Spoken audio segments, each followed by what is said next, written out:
আমাদের বাঙালি জাতির মতো গুজব ছড়ানো জাতি এই পৃথিবীতে কোথাও নেই। টিভিতে আইপিএল আসছে কদিন পর, আইপিএল দেখে গত বছর কেউ কেউ ছড়াচ্ছিল যে উথাপ্পা নাকি কাটাপ্পা ছেলে। আচ্ছা, কোথায় উথাপ্পা আর কোথায় কাটাপ্পা? কেউ কেউ বলছিল সাউথ আফ্রিকার ক্রিকেটার হাসিম আমলা, ওর বাবার নাম ডাবর আমলা, নাম পেলেই হচ্ছে মিলিয়ে দিচ্ছে, মায়ের নাম শান্তি আমলা, মানে সোনু নিগম নগর নিগম মিলিয়ে দিচ্ছে। বিজয় মালিয়া টাকা মেরে নিয়ে গিয়ে পরে চলে গেল বাইরে, লোকে বলছে যে ও নাকি নরেন্দ্র মোদীর কেউ হয়, নীরব মোদীর কথা বলছে। এই হচ্ছে সমস্যা। তবে আমরা কি বলুন তো, আমরা স্ট্যান্ড আপ কমেডি, যে কোনো জায়গা থেকে যখন কোনো যোগ পাই সেটাকে সংগ্রহ করি। এই যে কিছুদিন আগে দুর্গাপুরে শো করতে যাচ্ছে, আমার ড্রাইভার ছিল পাপাই, এখন শুশুনিয়া ঘুরতে গেছে। আমি দুপুরবেলায় যাচ্ছি, দেখছি একটি মুসলিমদের কবরখানায় একটা লোক বড় তাল পাখা দিয়ে কবরের উপর হাওয়া করছে আর হো হো করে কাঁদছে। আমি এই দৃশ্য কখনো দেখিনি। কবরে আবার কে হাওয়া করে? কাছে গিয়ে লোকটাকে জিজ্ঞাসা করলাম, এটা কার কবর, কেন হাওয়া করছেন? বললো আমার বউয়ের কবর। সত্যি আমার চোখে জল এলো, ভাবলাম এত ভালোবাসে লোকটা, বউ মারা গেছে তার কবরে হাওয়া করছে। লোকটা বললো না না, ভালোবাসা টালোবাসা কিছু নয়, বউ মরে যাওয়ার আগে আমার হাতগুলো ধরে বারবার রিকোয়েস্ট করেছিল আমার কবরের মাটি না শুকলে তুমি দ্বিতীয় বিয়ে করতে পারবে না, সেই জন্য আমি দুপুরবেলা থেকে তাল পাকা দিয়ে হাওয়া করতে আসি। কিন্তু এরকম আমি বললাম যে আপনি তো দিচ্ছেন, হাওয়া করছেন, শুকোচ্ছে না। বললো শুকোবে কি করে? আরে আপনি জানেন আমি প্রতিদিন রাত 8টা পর্যন্ত কবরের মাটি শুকিয়ে ভাবি পরের দিন একটা বিয়ে করব। ভোরবেলায় এসে দেখি কোন হারাম জাদা 3 বালতি জল ঢেলে দিয়ে পালাচ্ছে।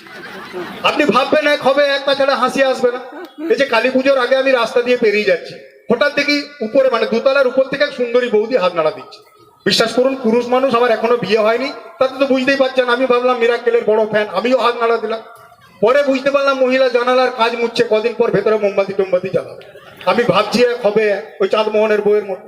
কদিন আগে পাঞ্জাব ন্যাশনাল ব্যাংকের এটিএম এ টাকা তুলতে গেছে, ওই সেলফ হেল্প গ্রুপের থেকে কি এটিএম কার্ড দিয়েছে, কার্ড ঢুকিয়েছে, তাতে লেখা উঠেছে প্লিজ এন্টার ইউর পিন। মাথার পিন গুঁজে দিয়ে চলে এসেছিল, সিসিটিভি ক্যামেরাতে দেখা যাচ্ছে। এই হচ্ছে সমস্যা, আর এই সমস্যার মধ্যে দিয়ে আমাদেরকে চলতে হয়। বাচ্চাদেরকে আমি খুব ভালোবাসি, বিশেষত এই ধরনের। আমার একটা নাতনি আছে, নাতনি মানে নিজের তো বিয়ে হয়নি, নাতনি করতে হবে, ভাইপোর মেয়ে। তো কদিন ধরে দেখছি আইসিডিএস এ যাচ্ছে না, ও বাচ্চা আইসিডিএস এ পড়ে। আমি বললাম তুই যাচ্ছিস না কেন? বললো আমি ভয়ে যাচ্ছি না। বললাম ভয়টা কিসের সেটা বল। বললো না, কদিন আগে গোলাপি শাড়ি পরে একটা ম্যাডাম আমাকে নিয়ে পরে ওজন দাঁড়িতে টাঙিয়ে দেওয়ালে টাঙিয়ে মুরগির মতো ওজন করে ওজনটা লিখে নিয়ে চলে গেল। আজকে গেলে যদি বেঁচে দেয়। আমি বারবার ধরে আইসিডিএস কর্মীদেরকে অনুরোধ করি একজন কমেডিয়ান হিসেবে, প্লিজ এই ধরনের বাচ্চাদের মনে দেবেন না যে মুরগির মতো ওজন করে যাচ্ছে, এই করছে। তবে কম বয়সী ভাইরা খুব হাসছে, এদের হাসার একটা কারণ আছে। 14 ফেব্রুয়ারি আসছে কদিন পর, কি জোরে হাততালি 14 ফেব্রুয়ারি জানলে। আগে বিদেশিরা পালন করতে, এখন আমরা করি।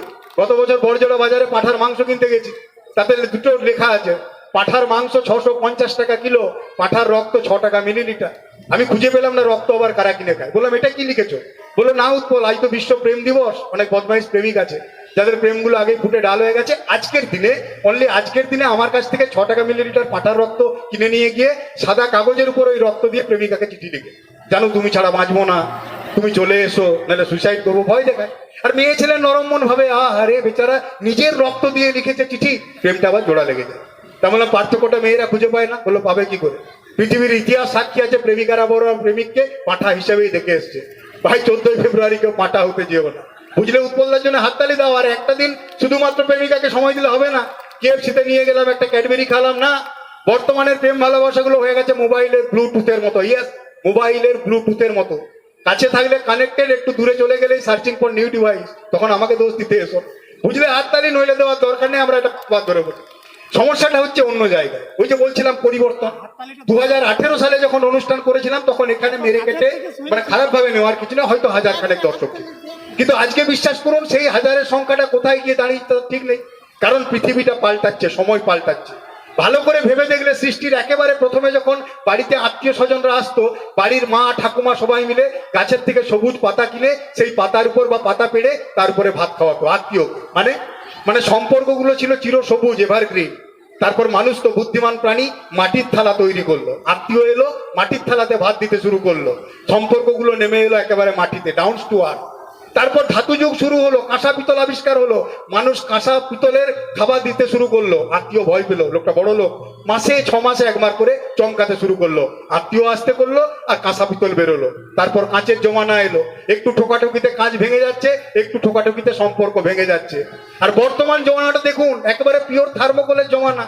খাও দাও, ইউজ করে ফেলে দাও, সেটা সম্পর্ক হোক বা খাবার। কিন্তু এখানেই শেষ নয়, মানুষ তো আমরা আবার শুরু করি। 5 স্টার হোটেলেও গেলেও দেখতে পাবেন এখন ওই থার্মোকলের উপরেও আবার কলা পাতা দেওয়া শুরু হচ্ছে। আমাদের নিজেদের জন্য হাততালি, কারণ পরিবর্তন সবসময় পরিবর্তনের মতোই হয়, সেটা যদি ভালোর দিকে হয়। আর আমার কথা বলছেন, আমার তো অন্যরকম। এখানে একটা কথা বলে রাখি যে সময়টা মঠ যেরকম সমাজের জন্য কাজ করে যাচ্ছেন, সেভাবে আপনারাও জানেন যে গত বছর গঙ্গাসাগর মেলার পর, মানে যে গঙ্গাসাগর আসছে, তাতে রাজ্য সরকার একটা আনন্দবাজারে পরিসংখ্যান দিয়েছিল খুব ভয়ঙ্কর। তাতে লেখা ছিল যে প্রতি বছর গঙ্গাসাগরে নাগা সাধুর সংখ্যা বেড়ে যাচ্ছে। সন্ন্যাসী হলে ক্ষতি নেই, মানে যে বইয়ের অত্যাচার সহ্য করতে না পেরে আমাদের বাঙালি ঘরের লোকগুলো সন্ন্যাসী হয়ে ওই নাগা সন্ন্যাসী হয়ে বসে যাচ্ছে গঙ্গাসাগরে। সেজন্য প্রথমে বৌদিদের কাছে আমি হাত জোড় করে অনুরোধ করছি, স্বামী ঠাকুরটির প্রতি একটু নজর দিন, একটু খেয়াল করুন। এই শীতকালে বাড়িতে এলে একটু গরম জল দিন, গ্রীষ্মকালে একটু ঠান্ডা জল দিন। নইলে কেউ গ্যারান্টি দিয়ে পরে বলতে পারবে না যে এই বছর গঙ্গাসাগরের মেলায় আপনাদের এই এলাকা থেকে আরেকটা ল্যাংটা সাধু ওখানে দপ করে বসে গেল আর রাজ্য সংখ্যার পরিসংখ্যাটাকে বাড়িয়ে দিল। এটা করবেন না। আর দাদাদের উদ্দেশ্যে একটাই কথা বলবো, বাড়ি চালানোর সময় বউ আর গাড়ি চালানোর সময় হেলমেট যত বেশি মাথায় করে রাখবেন আপনি তত বেশি বেঁচে যাবেন।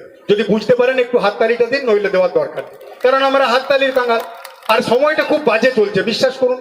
মানে এমন রাস্তাঘাটের অবস্থা এত বাজে, আগে তাও আপনি মাথা নিচু করে এলে 20 টাকা 30 টাকা কুড়ি পেতেন, এখন পাবেন সব মোবাইলের ভিতরে ঢুকিয়ে দিয়েছে টাকা। এত বাজে অবস্থা। আর এমন একটা সময় চলছে, সেখানে আপনি রাত্রিবেলায়, আপনার হয় কিনা জানি না, আমার হয়, আমি রাত 8টার সময় শুতে যখন যাই, রাত 12টা পর্যন্ত খুঁজে পাই না আমি লেফটটা আরেক দিকে নিচে না লম্বার দিকে। এই শীতকালে একবার এইদিকে টানছি, একবার ওদিকে টানছি। ভোরবেলায় দেখি আমি উদুম হয়ে উপরে আছি, নিচেতে লেফট গোড়াগড়ি খাচ্ছি। গ্রীষ্মকালে আরেক সমস্যা। গ্রীষ্মকালে যদি কোনো বড় লোকের ছেলে তার বাবাকে বলে, বাবা খুব গরম করছে, কিছু একটা প্লিজ করো, বাবা বলে, বাবু আজকের দিনটা অপেক্ষা কর, কালকে বাড়িতে একটা এয়ার কন্ডিশন লাগিয়ে দেবো। আর আমার আপনার মতো গরিব মধ্যবিত্তের ছেলে যতবার বাবাকে বলেছি, বাবা খুব গরম করছে, প্লিজ কিছু একটা করো, বাবা প্রতিবার বলেছে, বাবু আজকের দিনটা অপেক্ষা কর, কালকে ন্যাবলা সেলুনে নিয়ে গিয়ে তোর মাথাটা ন্যাড়া করে দেবো, গরম এমনিতেই কেটে যাবে।